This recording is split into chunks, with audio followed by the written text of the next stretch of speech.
Today is the third Sunday of Advent, or Gaudete Sunday. We are here in 959 San Marcelino Street, Ermita, Manila. This is the San Vicente de Paul Parish. I'm on my way home after serving the 4 p.m. Sunday Mass. This is the Adamson University walkway.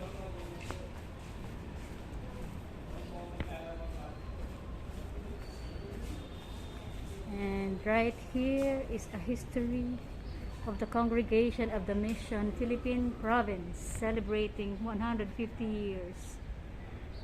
150 years in the Philippines. Origin and foundation. The Vincentian mission in the Philippines started when 2 Spanish Vincentian priests and 2 brothers set sail on April 15, 1862 from Cadiz, Spain. Together with 15 Daughters of Charity, Father Gregorio Velasco, Father Ildefonso Moral, Brother Romualdo Lopez, and Brother Gregorio Perez, arrived in Manila on July 22 after a little more than 3 months at sea. So this is Father Gregorio Velasco. This is Father Ildefonso Moral. The Daughters of Charity. Look at that. Wonderful. These pioneering Vincentians came to take over the direction of the Conciliar Seminary of San Carlos of the Archdiocese of Manila and to provide spiritual direction to the Daughters of Charity. Sila ang mga mukha noong unang panahon.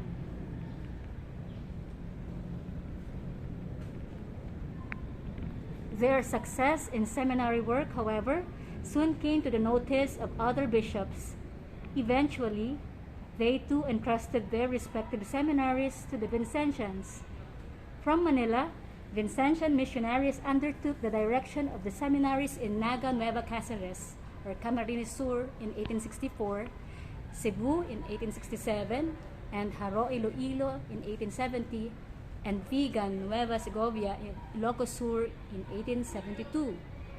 Thus, in barely 10 years, the Vincentians had come to administer the seminaries of the 5 archdioceses in the Philippines: Naga, Cebu, Iloilo, Vigan, Ilocos Sur. Ministries in the first 100 years. In the first 100 years of the province, the Vincentian missionaries were principally involved in seminary formation of the local clergy. Aside from the 5 seminaries, they also handled the seminaries in Calbayog in 1905, Hagna Tagbilaran in 1911, San Pablo Laguna in 1914, Tetuan Zamboanga in 1920, Lipa in 1931, Bacolod in 1946, and Sorsogon in 1956. Their work in the seminary also gave them the opportunity to conduct occasional retreat for the diocesan clergy. Wonderful work.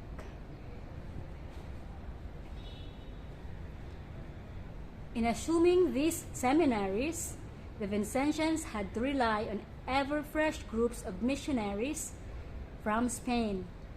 Within 10 years of their arrival, 8 batches of Spanish Vincentians came, 49 missionaries in total.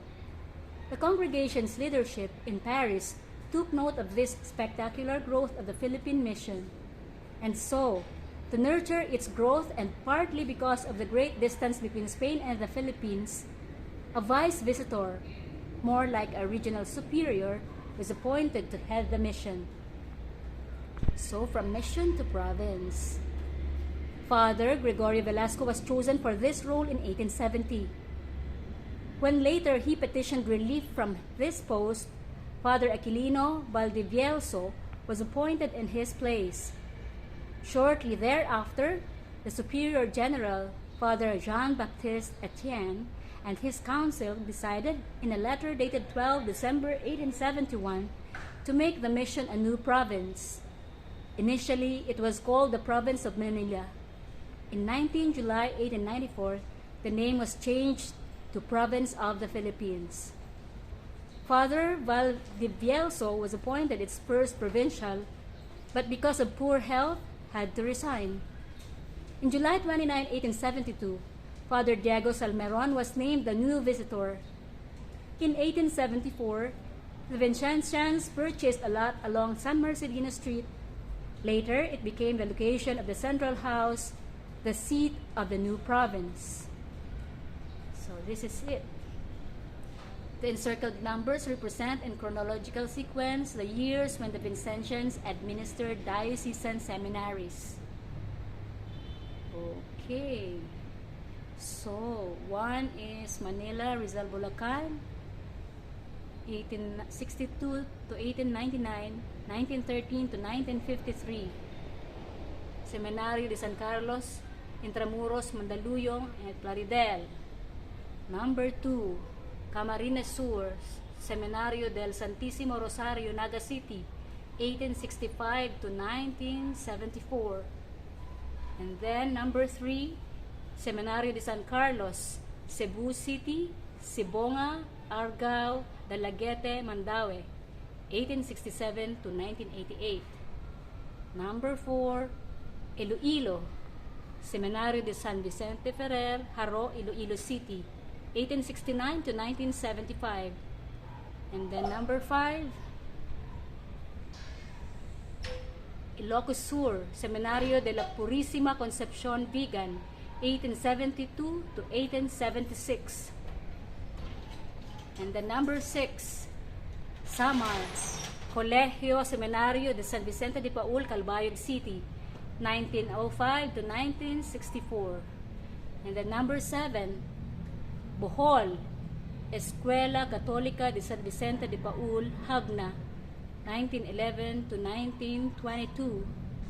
And then number 8, Laguna, Batangas, St. Francis de Sales Seminary, San Pablo, Laguna, and St. Alfonso's Ligori Major Seminary, Lipa and Bawan, Batangas, 1913 to 1945. And then number 9, Sorsogon, Our Lady of Peña Francia Seminary, Sorsogon City, 1945 to 1947. And then number 10, Negros Occidental, Sacred Heart Seminary, Bacolod City, 1946 to 1959. And then number 11, Quezon City, St. Vincent School of Theology, Tandangsora Avenue, 1988. So these are the 11 locations of the Vincentians in the Philippines since 1862. Vincentian, diocesan, and other religious community seminarians and priests, as well as laymen and women, continue to receive their philosophical, theological, spirituality, and pastoral formation at the St. Vincent School of Theology. So this is a research by Father Renato Y. Ruelos, CM. Galing. Very good. Ministries in the first 100 years. Among the many alumni of these seminario colegios were prominent figures in Philippine history like President Sergio Osmeña, Cebu, Mariano Jesus Cuenco, Cebu, Graciano Lopez Haina, Haro, Ramon Avincena, Haro, Jose Panganiban, Naga, Vicente de Vera, Naga, et al.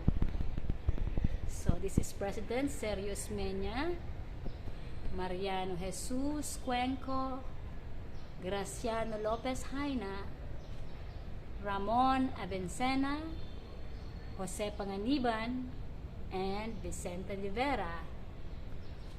One noteworthy dimension of their work in formation was the trainings of a vast number of lay students. These studied the basic high school course together with the seminarians in what came to be known as the Seminario Colegio in the dioceses where the Vincentians worked. Among the clergy trained by the Vincentians were Rufino Cardinal Santos of Manila, Julio Cardinal Rosales of Cebu, Jaime Cardinal Sin of Haro, Archbishop Juan Gorordo of Cebu, Bishop Jorge Barlin of Nueva Cáceres, Bishop Pablo Singson of Calbayog, and many other archbishops, bishops, and priests. By the 1950s, practically more than 70% of the local clergy in the Philippines were in one way or another trained by the Vincentians. So this is Rufino Cardinal Santos, Julio Cardinal Rosales, Jaime Cardinal Sin, Archbishop Juan Gorordo, Bishop Jose Barlin, and Bishop Pablo Singson. Okay, so many tarpaulins. Vatican II and turnover of diocesan seminaries. By the time the Second Vatican Council came, 1962 to 1965, the winds of change had swept over the Vincentian seminary ministry. One by one, the diocesan seminaries were turned over to their respective dioceses. After Viga, Nueva Segovia, which the Vincentians left quite early in 1875, and Manila in 1953, they handed over the seminary administration to the dioceses in Naga in 1971, Haro in 1976, and Cebu in 1998. Dami nilang na-train, galing, very good. Forming diocesan seminaries. Taking on new ministries. The departure from the diocesan seminaries provided the province with the personnel with which to staff the new ministries it had taken on. More parishes were accepted, the popular mission was initiated, the ministry in schools and university was strengthened, foreign missions were accepted, and social development projects were introduced. All in all, the new phase of the province meant embracing other ministries that concerned the evangelization of the poor in whatever manner it could be done. This was in keeping with Vatican II's summons of reading the signs of the times and reaching out to the world. Very good. Missions accomplished. Formation of local vocations. These new ministries have been made possible because of the growth in local vocations. But early on, this was not possible. In 1871, when the province was erected, recruitment of local vocations was in fact prohibited, primarily because of the nature of the mission given the Vincentians in the formation of the local clergy. This was the priority, and the Spanish missionaries took it to heart. In the process, putting on hold for more than 50 years the recruitment and development of their own local candidates for the congregation.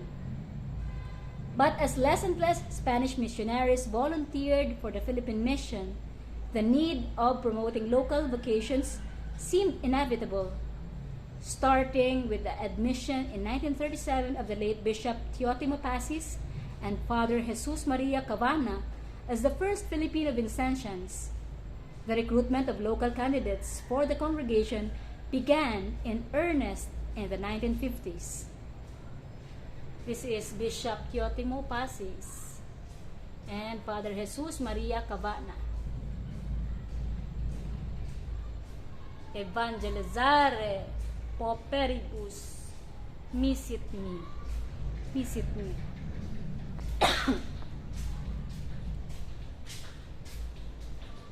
First, a minor seminary of the congregation was established in Polo, Bulacan, followed by the Novitiate Internal Seminary in 1964 in Ancono.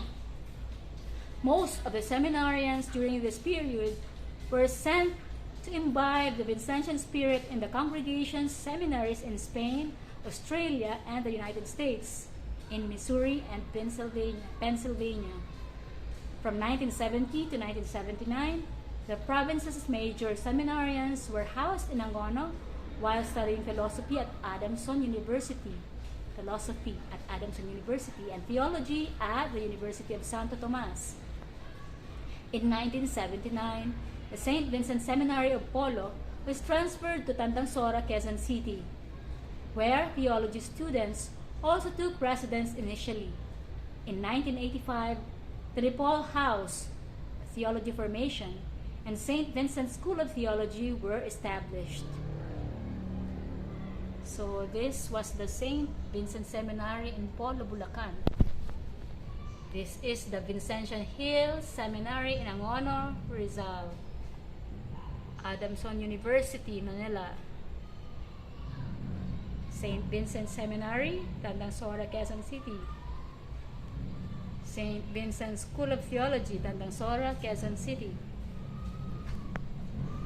Galing. At present, the Philippines province, with a little over 100 members, strives to follow in the footsteps of our Spanish Vincentians, forerunners in the mission of evangelizing the poor after the manner and inspiration of St. Vincent de Paul. With our sights set on the future, together we are convinced that indeed the beat of the mission must go on. So ito po ang mga Vincentiano. May mga namatay na. May buhay pa.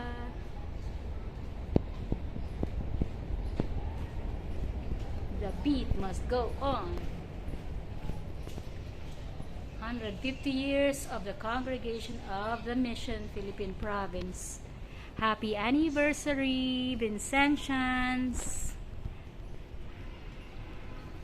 Let's go home.